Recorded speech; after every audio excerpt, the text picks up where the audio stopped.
చేస్తాను. నా పాత వీడియోస్ కూడా చాలా ఉన్నాయి.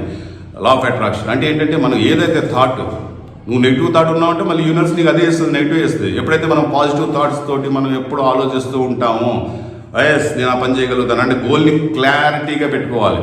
ఒకసారి ఏమో ఫర్ ఎగ్జాంపుల్ ఐఏఎస్ ఆఫీసర్ అవ్వాలనుకున్నాడు ఒక స్టూడెంట్, లేకపోతే ఒక బిజినెస్లో అదే గోల్, నీ ఏం అలాగే ఉండని.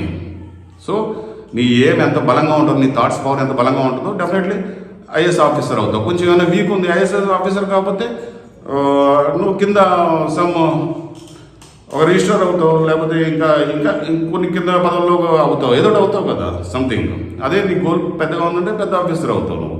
అదేవిధంగా లేకపోతే చిన్నగా ఉంటే చిన్న ఆఫీసర్ అవుతావు. సో ఆ థాట్స్గా పవర్ అన్నది ఉండాలి. బిజినెస్లో నువ్వు సాగించాలి, టార్గెట్ పెట్టుకో, 10 కోట్లు సంపాదించాలి, 5 కోట్లు సంపాదించాలి, 10 కోట్లు సంపాదించాలి, టార్గెట్ పెట్టుకో. నువ్వు కనీసం 10 కోట్లు కాకపోతే 5 కోట్లను సంపాదిస్తావు కదా, కనీసం 2-3 కోట్లను సంపాదిస్తావు కదా, లేదా ఒకళ్ళు 50,000 కోట్లు సంపాదించాలి.